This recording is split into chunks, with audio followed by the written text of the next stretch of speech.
ہم نے نا کچھ دکھ بلا وجہ بنا لیے ہیں، وہ دکھ اصل میں ہے نہیں. کچھ تکلیفیں، کچھ دکھ نا مفت کے ہیں، وہ دکھ نہیں، وہ خود ساختہ مصیبتیں ہماری. مثلا کو بندہ آ کے اگر کہتا ہے کہ میرے پاس ضرورت کے پیسے تو ہیں لیکن جناب سیونگ کوئی نہیں ہوتی، گزارا ہی بس ہوتا ہے، لہذا میں دکھی ہوں، تو میرا خیال ہے جس کا گزارا ہوتا ہے اسے سکھی ہونا چاہیے، دکھی نہیں ہونا چاہیے. وہ جی وہ کل کو ضرورت بھی پڑ سکتی ہے، بچے بھی بیانے ہیں، حالات بھی کوئی جڑتی نہیں ہے، تو یہ خود ساختہ دکھ ہے، یہ دکھ نہیں ہے، یہ ہم نے بنا لیا. ایک صاحب نے آ کے یوں کہا کہ بڑی تکلیف میں ہوں، کس وجہ سے؟ میری بچی کو اپنے سسرال میں کام بڑا کرنا پڑتا ہے. تو میں نے کہا ہاتھوں پہ چھالے پڑتے ہیں اس کے؟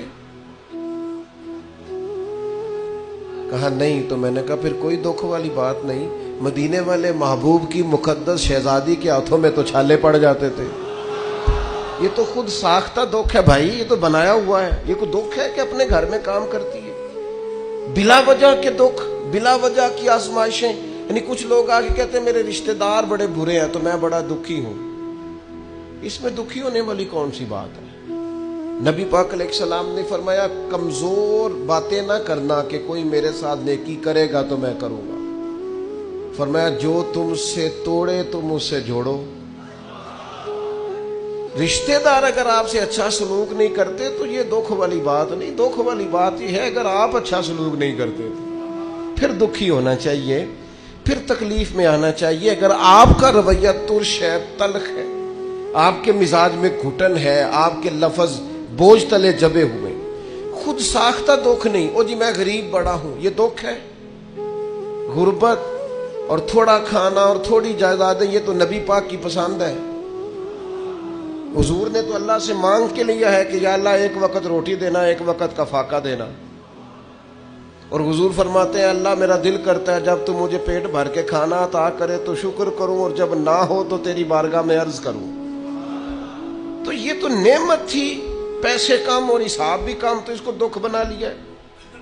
خود ساختہ چیزیں اور بلا وجہ کی چیزیں اور حالات بڑے سخت اور بڑے گھمبیر. بعض لوگ ایسے ہیں جو تبلیغ کے نام پر دکھی ہوتے ہیں، کہتے ہیں جی میں بڑا کہتا ہوں، لوگ نیک ہی نہیں ہوتے.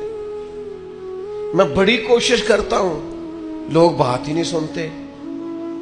میں اتنا نیک ہوں، پرہیزگار ہوں، محنتی ہوں اور خلوص کے ساتھ دعوت خیر دیتا ہوں، لہذا بڑا دکھی ہوں، لوگ میری بات ہی نہیں سنتے. تو میں نے کہا اب نہ تکلیف میں آئے.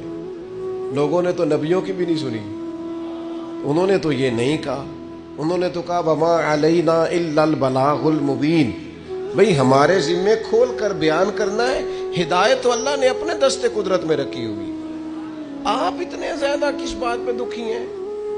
آپ کو ان کی خواہش ہونی چاہیے، درد ہونا چاہیے لوگ ٹھیک ہو جائیں، لیکن اس بات کو شکوہ بنا لینا اور اس وجہ سے لوگوں پر تنقید کرتے پھرنا اور طنز کرتے پھرنا، خود ساختہ دکھ، بلا وجہ کے دکھ، بغیر کسی سبب کے پریشانی.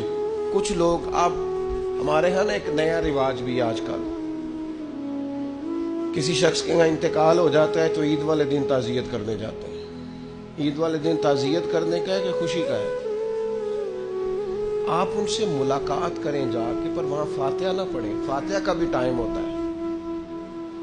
ملیں آپ، اگر ان کے گھر میں آپ جانا چاہتے ہیں ملاقات کریں.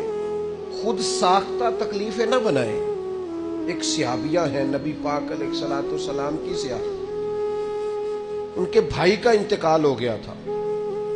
بہن بھائی کے پیار کا کوئی شخص اندازہ کر سکتا ہے؟ بھائی سگا بھائی چلا گیا. تیسرے دن اٹھ کے، 3 دن مکمل ہوئے تو اٹھ کے اس خاتون نے خوشبو لگائی، نیا لباس پہنا. لوگوں نے کہا جناب یہ آپ نے کیا کیا؟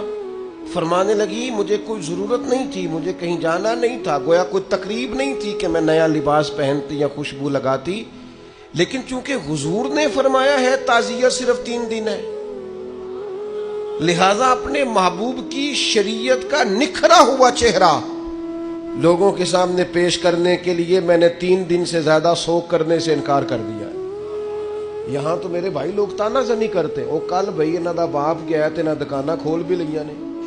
4 دن تو کیا آپ مذاق کر رہے ہیں دین کے ساتھ؟ خود ساختہ دکھ نہ بنائیں، خود ساختہ آزمائشیں نہ بنائیں، خوش رہنا سیکھیں۔